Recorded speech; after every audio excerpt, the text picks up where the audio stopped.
छोड़ दीजिए, बीजेपी तो आपको बहुत सपोर्ट करता है, उड़ीसा से क्यों पत्र आया था? ये रेटोरिक नहीं हो सकता ना।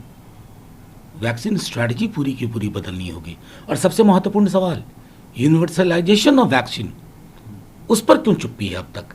जबकि संक्रमण का पूरा डेटा ये बता रहा है कि इस बार 20 से 40, 42, 45 के एज ग्रुप में सबसे ज़्यादा लोग संक्रमित हो रहे हैं। फिर भी अगर आप अभी तक नहीं कर पा रहे हैं तो मैं समझता हूँ पता नहीं कौन से विजडम का इंतजार कर रहे हैं। तो उस पर भी भाजपा ने आप कटाक्ष किया है कि 2 तारीख के बाद उनको फुर्सत मिले। क्या लगता है कि इस तरह की मेरा तो सीधे तौर पे कहना है, कटाक्ष आप अगर इस सब तरह की चीज़ों पे, तो राजनीति में तो आप कुछ स्पेस ही नहीं छोड़ रहे।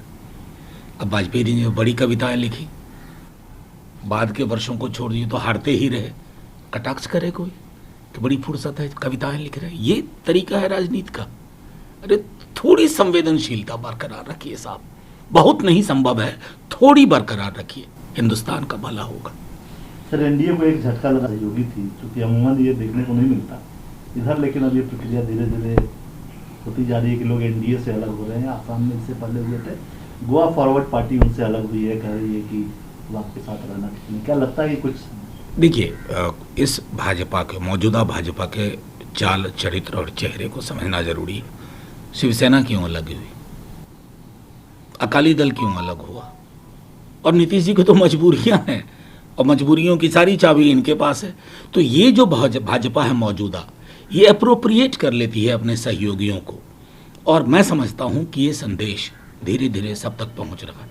कोरोना की जो संख्या लगातार कंट्रोल नहीं है, महाराष्ट्र और दिल्ली से पलायन की भी खबरें शुरू हो गई हैं, जो कि तस्वीरें ऐसी आ रही हैं कि लोग अब फिर से वापस भाग रहे हैं। देखिए, चिंता का विषय तो कई राज्यों से है। गुजरात के विजुअल्स देख लीजिए, जो डेड बॉडीज़ के साथ हो रहा है। महाराष्ट्र हो, दिल्ली हो, आवश्यकता है हैंड होल्डिंग की। सहकारी संघवाद की भी परीक्षा है कोरोना के इस भयंकर आपदा में। ये सिर्फ शब्द नहीं हो सकता, इसका भाव होना चाहिए और वो भाव दिखना चाहिए। मैं सिर्फ आग्रह करूंगा, अगर क्योंकि देर से ही सही सरकार को लगता है कि विपक्ष की तरफ से भी सलाह आ सकती है, यूनिवर्सलाइजेशन पर काम करिए। लॉकडाउन नहीं हो रहा है, लेकिन लोगों के अंदर एक पैनिक सा आ रहा है। इसका कितना असर पड़ेगा अर्थव्यवस्था पर, लोगों की आजीविका पर, ये हमारी कल्पना से परे है। मैं समझता हूँ कि अभी बाकी सब चीज़ें विज्ञापनबाजी बंद करके सीधे तौर पर जान और जहान दोनों की रक्षा के प्रयास होने चाहिए। कई नेताओं पे कार्रवाई तो हो रही है, लेकिन शुभेंदु अधिकारी का बयान हो, दिलीप घोष का बयान हो, या राहुल सिन्हा, जो तमाम बीजेपी के नेता हैं, उनको इलेक्शन कमीशन से धमकी तो मिलती है, लेकिन एक्शन कम लोगों पे होती है, जबकि अपोजिशन के लोग ये आरोप लगाते हैं कि हमारे लोगों पे ज़्यादा। नहीं, देखिए, मेरा तो सीधे तौर पे कहना है कि बंगाल चुनाव, पहले से भी कई संकेत थे।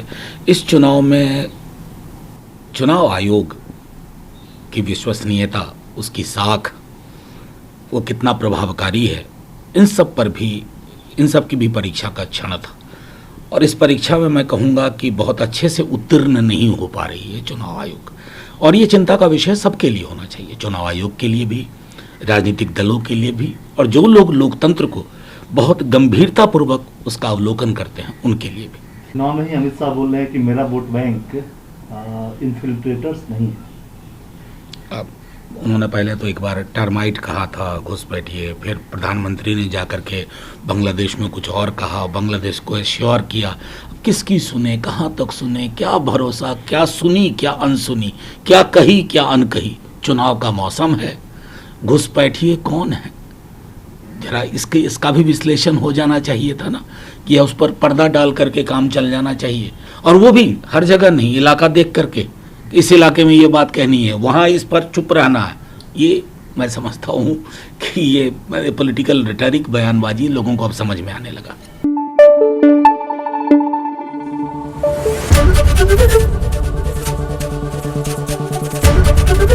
एबीपी न्यूज आपको रखे आगे।